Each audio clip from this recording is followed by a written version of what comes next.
For thousands of years, Native Americans roamed the prairies, ate the meat, and drank the water of this land. Many years later, the white man came from distant lands, taking the natives' land, culture, and freedom. I will follow the white man's trail. I will make him my friend, but I will not bend my back to his burdens. I will be cunning as a coyote. I will ask him to help me understand his ways. Then I will prepare the way for my children and their children. The Great Spirit has shown me a day will come when they will outrun the white man in his own shoes. Stated by many horses, a holy man of the Oglala Sioux tribe. Through a series of wars and treaties, the white men forced Native Americans to give up their land and way of life. Although the white men gained over 1 billion acres of land, they took away the Indians' resources and made the Indians dependent on them for their survival. The government did not want to pay for the Indians because they did not have the extra money for it.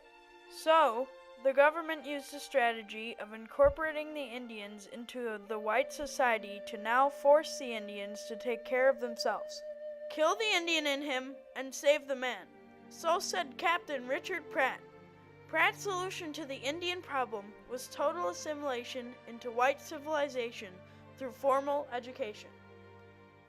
Pratt's vision led to the creation of the first Office of Indian Affairs off-reservation boarding school in 1879.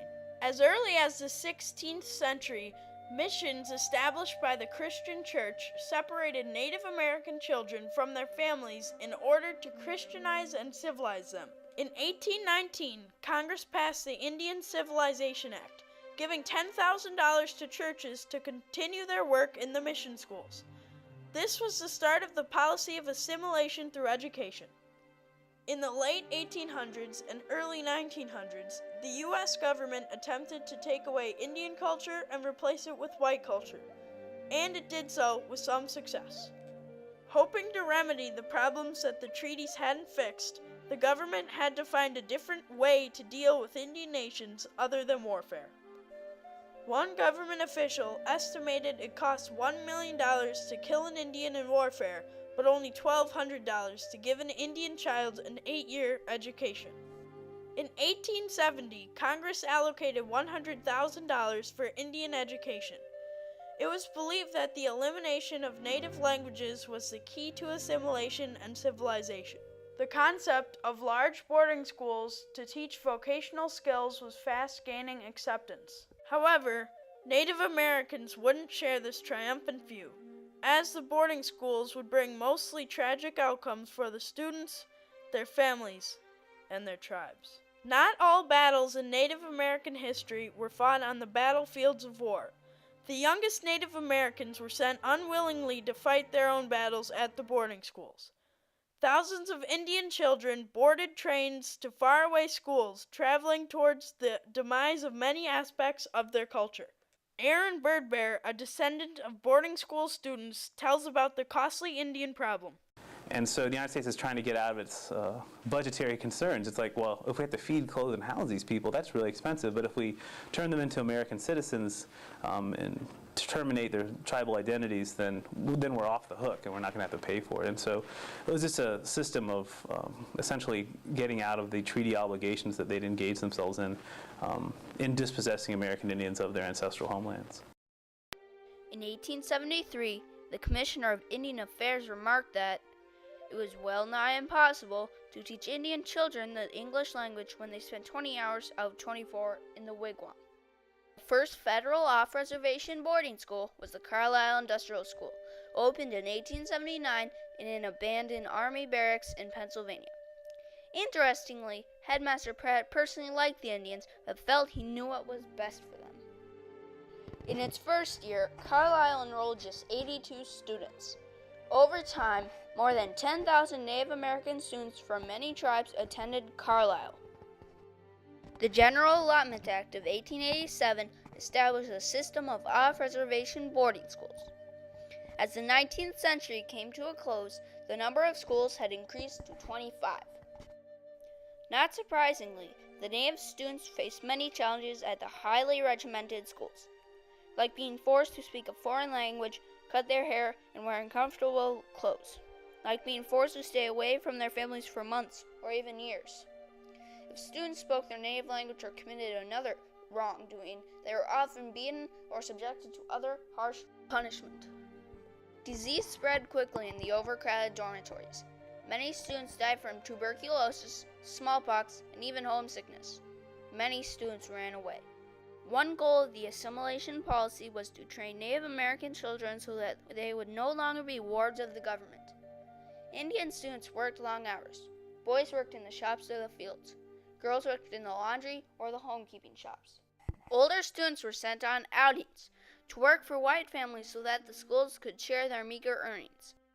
These outings were also intended to keep students away from their own families during the summer.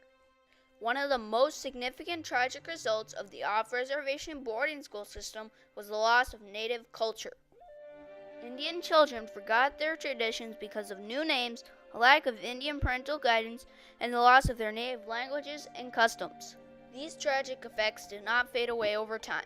Aaron Birdbear explains. Some of the most negative aspects we see of colonization and this assimilation process is legacies of dysfunction for families and then thus communities. It's pretty clear to us that one of my grandparents, Nawud Kinachine, now Robert Harvey, through the assimilation process, endured tremendous amounts of violence, particularly sexual violence. And how he's repeated those acts of violence within his own family as an upbringing, we pretty much can assume that he learned those behaviors in the boarding school experience. And so substance abuse, suicide, sexual violence, these are all rates that are far greater in American Indian, Alaska Native communities than other communities. Yet there were some triumphant aspects. Some boarding school graduates became doctors, lawyers, and educators. One famous graduate of an off-reservation boarding school was Jim Thorpe, who was often called the world's greatest athlete.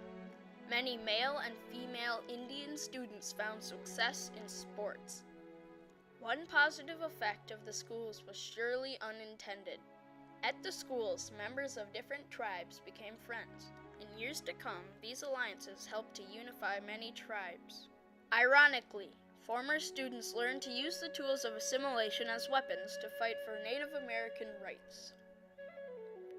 Today, the philosophy of tribes working together to resist the white assimilation and to maintain Indian identities is known as Pan-Indianism.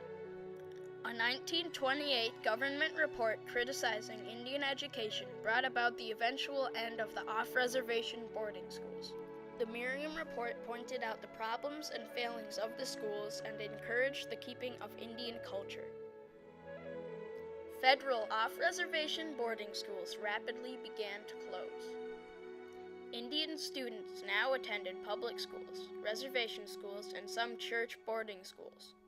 As explained by Professor Ned Blackhawk, the legacies of the boarding schools can be seen today. The impact of Indian boarding schools still remains for many Indian communities, particularly reservation communities that have historically suffered tremendous degrees of underemployment or impoverishment in relationship to their non-Indian neighbors. The several remaining Indian boarding schools today are much different. Today's schools focus on teaching and preserving Native traditions. Certainly this was not the goal of assimilation policies governing the original off-reservation boarding schools. Mitch Walking Elk's autobiographical song, Indians, tells of the tragedy of the schools and also the triumph of the spirit. They put me in the boarding schools, cut off my hair, gave me an education, but the Apache's still there.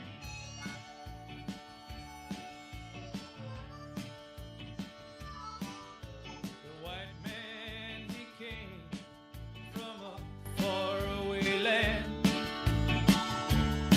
and he took all of